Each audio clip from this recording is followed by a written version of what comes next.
All right guys, welcome back to the channel. We're doing a bait making video today. I got a brand new mold from Dual Molds. It's the skirted grub mold. Basically what we're gonna do is put a tube insert in this top part, and then we're gonna pour our bait and we're gonna end up having a spider grub. Spider grubs can be great all times of year, and in certain lakes, they work better than a lot of skirted jigs. So we're gonna make these up today, and I'm gonna show you this brand new mold to me. The mold's been around for a little while, but we're gonna get into it. We're gonna make some of these up and show you how awesome these can be. So we have two different versions of the mold.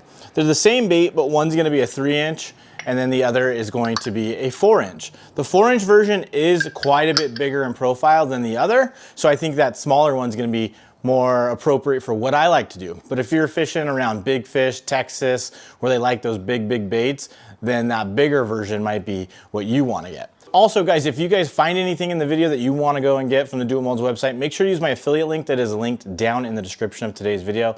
That link is the only way that Dual Molds knows that I sent you over there. So anybody that's going to go purchase anything, anyone that wants to go check out anything from the website, make sure to use that link so that way they know that I sent you. Okay, so this is up close with the mold. As you can see, we have like a double tail grub type of a bait right here with some appendages coming off, and then up here is where our tube is going to be coming into play. I have this insert stopped right here. This is the tube insert, and there's nothing that's funneling this way. So it's going to be completely solid through here, and then on this side it's going to be our skirt, and we can trim our skirt down appropriately or however we want. So you will need to buy the tube inserts separately. Those tube inserts come separately because they're going to mix and match to different molds that Dual Molds has to offer. Dual Molds also has different styles of these tube skirts because they have like crinkles in some, and then they have these straight ones like the ones in this video. But when you buy this tube inserts, they're going to mix and match to different Dual Molds, so don't fret over buying it. It's going to work in a bunch of different molds, so it's not going to be a one and done asset for just this mold. Any other tube mold that Dual Molds offers, you're going to be able to use those inserts as well. So if you're new to bait making, what we have right here is the Plastisol. I've already put in a 1/4 cup of salt, and I'm going to add one more. That's the ratio for a lot of your heavily salted baits, is 1/4 cup of salt to 1 cup of Plastisol. So we're going to add in that extra one. We're going to have to stir it up really good. Typically when I do this, not on camera, I'm stirring my salt in so that way it doesn't get all settled to the bottom, but we can do that right now as well, and we're gonna have to stir a lot with all this salt throughout the pouring process. All right, so now we need to start heating up our Plastisol. We're just gonna put it into the microwave. We're gonna start off with a minute. I don't have it plugged in, so let's get our microwave plugged in. We're gonna start off with a 1.5 minutes, and we're gonna let that warm up. Now when we're heating our Plastisol, we got to make sure we get it up to 350 degrees. The chemical reaction occurs at that 350 degree point, where when your baits dry up and they start to solidify, they're not tacky. If you don't get it heated up enough, it's not going to set right, and you're not going to have a bait that's really usable. So you got to get it up to temp before you start pouring any of your baits. Once you get it to that 350 degree mark at some point, if you got to remelt it later, you don't have to get it back up to that point, but the first go around, you definitely need to get it to that 350 degree range. And then another tip for when you're heating up your Plastisol, do it slow, because if you overheat it too fast, you're gonna end up getting yellowing and it's gonna start to burn. So definitely go slow in your warming process, so that way you keep your Plastisol as clear as possible. So as this stuff's warming up, I want to talk about the color that we're using today. This is Dual Molds X2 colorant. The X2 colorant is good stuff. It's very thick, so a little goes a long way. We're going to be using this Caney Creek Green. I've never used this color before, so I'm looking forward to trying out this color, seeing how it mixes with that salt. But that's what we're going to be using. That's going to be our base, and we might have to add in some other colors in order to get it exactly where we want, but our base is definitely going to be this Caney Creek Green. All right, so our Plastisol is good to go. It's up to temperature. I just use a thermometer to get it up to temperature. We're gonna add some Caney Creek colorant in there. We got some bubbles inside of there, but they'll burn off slowly. Some people use a vacuum, pull all those bubbles out. Most of those bubbles are in there just because of the salt that we added in there. We got a lot of salt in there. When you add a lot of salt, you end up getting a lot of bubbles. So we're gonna add 4 drops just to see what it looks like first. Probably gonna have to add more in there, but I like to start slow and then move up. Because once you add too much, the only way you can dilute it is by adding in more colorant, or adding in more plastic, sorry, to dilute the colorant. That's the only option you have. And one thing to remember, and we're seeing it right now, is when you use a lot of salt, it will whiten your baits. Depending on the type of salt, you may not get it as badly, but when you put a lot of salt in there, it definitely starts to whiten up your baits, and it changes how these colors react inside of the Plastisol. When you have clear colors without the salt, or clear Plastisol without all that salt in there, you're gonna get very true colors to what you think that Plastisol is gonna look like out of the container. So this color that we're using right now would be a great base for like a baby bass type of a color, but I'm going for more of a green pumpkin or a little bit of a watermelon. So we're gonna add in X2 watermelon brown just to darken it up a little bit. That was 4 more drops. So we have a total of 12 drops of colorant. 8 of them are gonna be the Caney Creek. 4 of them are gonna be this watermelon brown. And definitely darken it up a little bit. We're gonna do 4 more.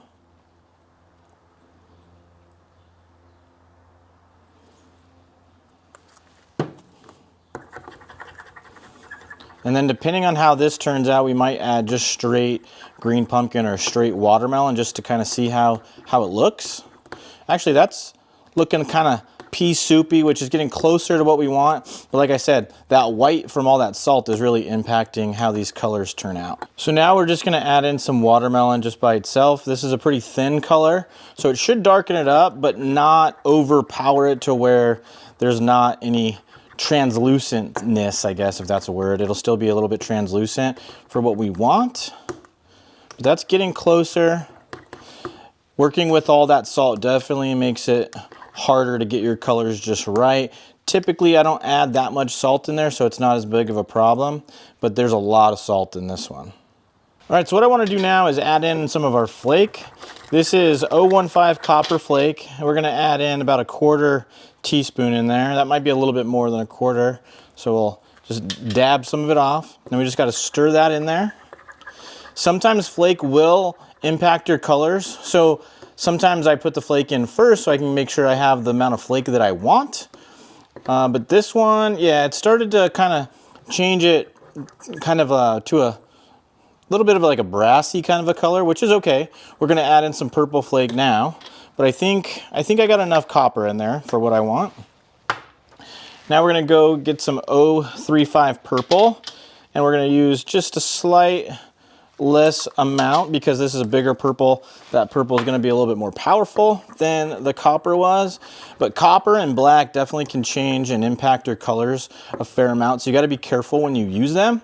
I've ruined baits because I put too much black in there or put too much copper in there. So I think I wanna darken this up just a slight bit more. So we're gonna take more of our watermelon. And I think that that's gonna be as dark as we're gonna go. I just feel like I still kind of get like a weird kind of a lighter green than what I'm going for. So I just wanted to darken up this Plastisol just a little bit more. That Caney Creek green I think is going to be a great one for baby bass, like I said. But that base kind of messed up the color that I was really going for. But I think that this is definitely turning out okay. I think I was able to salvage from what I was actually attempting to create. But like I said, I hadn't used that Caney Creek green at all to know exactly what was going to turn out. But this is actually turning out a whole lot better than I anticipated. So we're gonna run with that, and we're gonna get some of these skirted grubs poured up.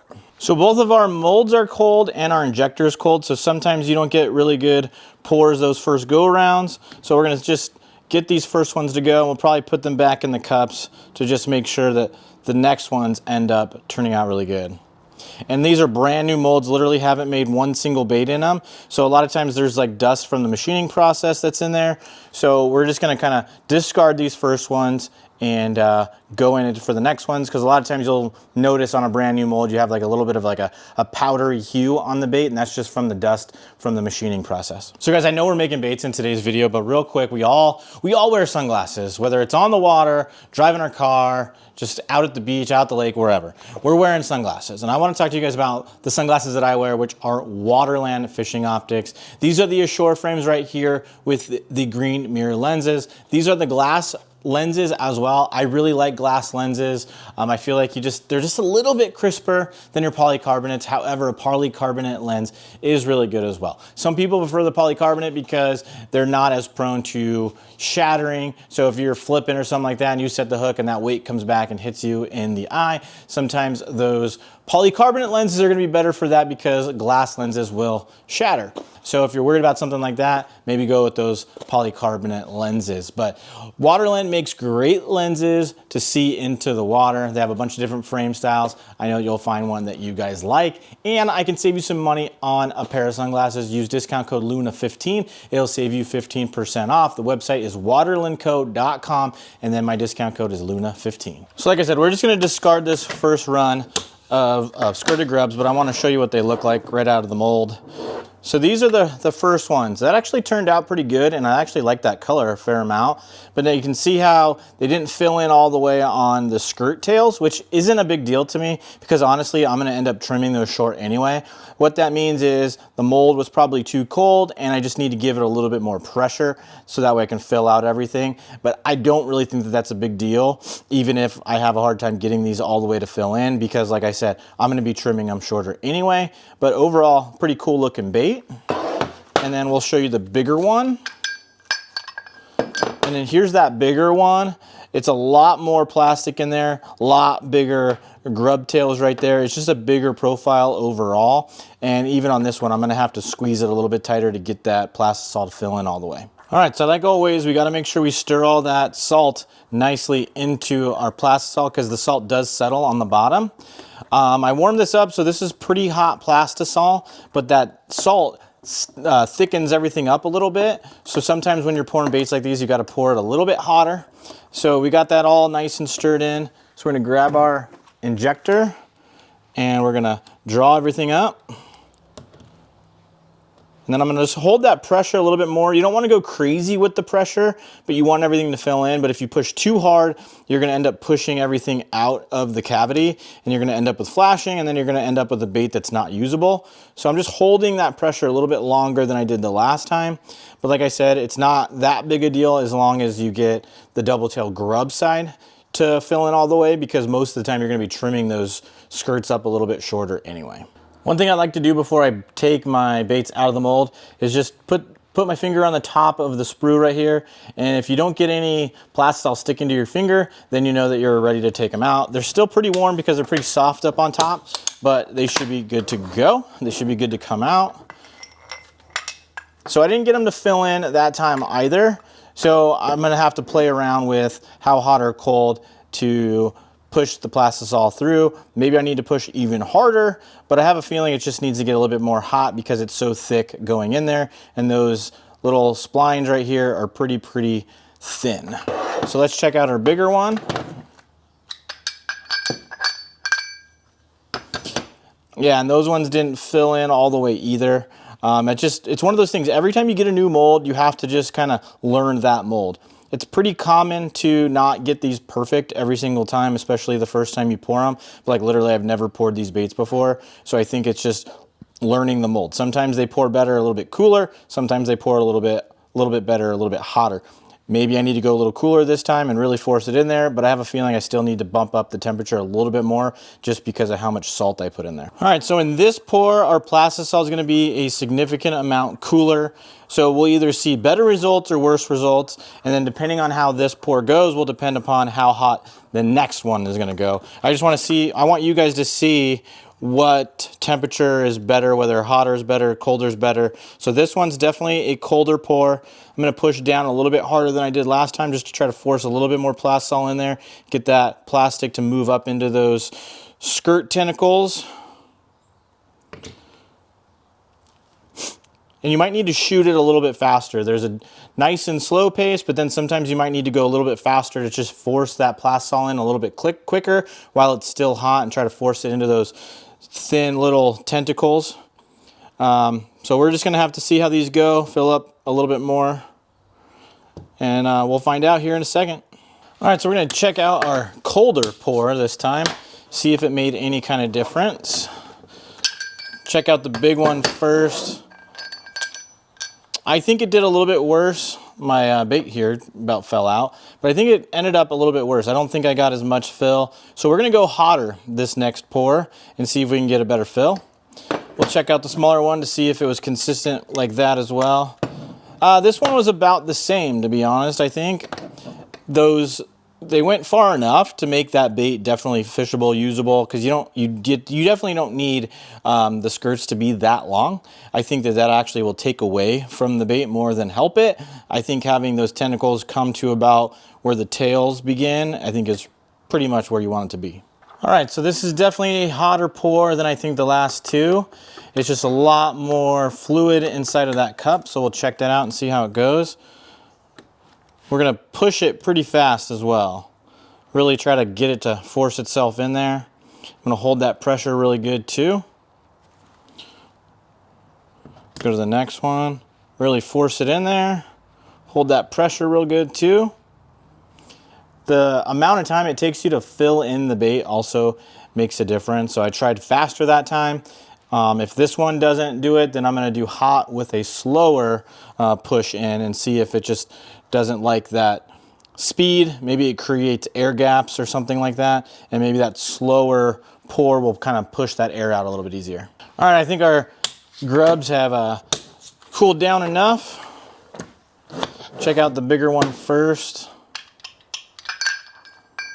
All right, so that definitely filled in. The majority of them filled in a lot better. Just a couple short ones, but that definitely did the trick and got a lot more coverage in our tube right there. We'll check out the smaller one.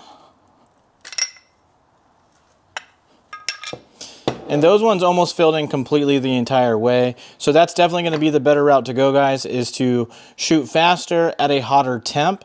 I think with a little bit of practice and getting to know this mold a little bit better, you can definitely get a complete pour at the top of those. All right, so we got another pour where the Plastisol is nice and hot. We're gonna pour a little slower. So we're gonna push this Plastisol a little slower into the mold. Go nice and slow in there. Try to really force it at the end to get a little bit extra in there to really fill out those tentacles, the skirt. Top it off. And once again, we're gonna go a little slower. Really force it down in there. I feel like this second one I might have gone too slow. I think this Plastisol is hot enough. It shouldn't have been a problem, but we won't know until we open it up. I felt like I just didn't get a lot of Plastisol in there for some reason, but it just might be a little bit smaller than I'm used to, so it might have just filled up quicker than I thought it was going to. All right, so we're gonna continue with our experimenting on pouring these baits. Start off with the small one this time. And like I said, that one, I could feel it when I made them. It did not feel right. So we obviously did not get a good pour on this one. I think it was just too slow that time. So we'll check out this one. All right.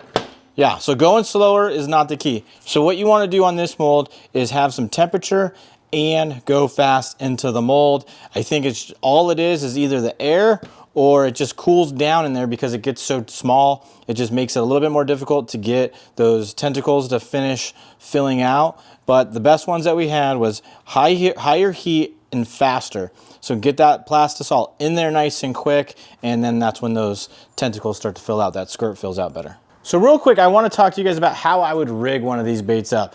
And what I would do is I'd put it on an arky head just like this, or I would put it on a football head.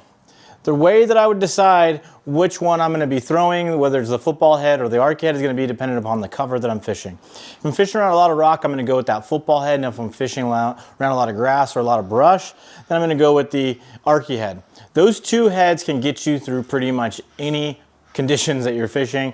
I like the football head, like I said, around rock, and then I like the arky head around brush and grass. All right, so one note when rigging these up is depending on what kind of keeper you have on the collar of your jig, you may want to add a little bit of super glue because they will have a tendency to fall down like this, especially with the amount of salt we put them in today. So if you have some type of a wire keeper on there, then you're probably not gonna have as many problems, but adding a little bit of super glue right here to the collar and then sliding that plastic up, it's gonna get you a lot more fish and be able to fish one bait for a lot longer. On this type of a bait right here, or on this type of a head, it has that nice wire keeper in there, and a lot of times you're not gonna necessarily need to worry about the super glue for that. but sometimes you might, so it might be helpful to put some on there. But a lot of times if I have that kind of a wire keeper on my bait, I'm probably gonna just leave it as is and not worry about the super glue. Well guys, there you have it. That is the skirted grub jig from Do It Molds in 2 different sizes. I think these things are going to catch fish, guys. I've caught fish on that style of bait in the past, and I think that this is a mold that I should have added to the arsenal a long time ago. In future videos, we're going to put these things to the test and see if we can't go out there and catch some fish rigged up just like I showed you a minute ago. So hope you guys enjoyed watching this video, learning how to make these soft plastic baits. Again, use my affiliate link that is down in the description of today's video if you're going to end up buying this mold or anything else, so that way Do It Molds knows that I sent you. And I'll see you guys in the next video. See ya.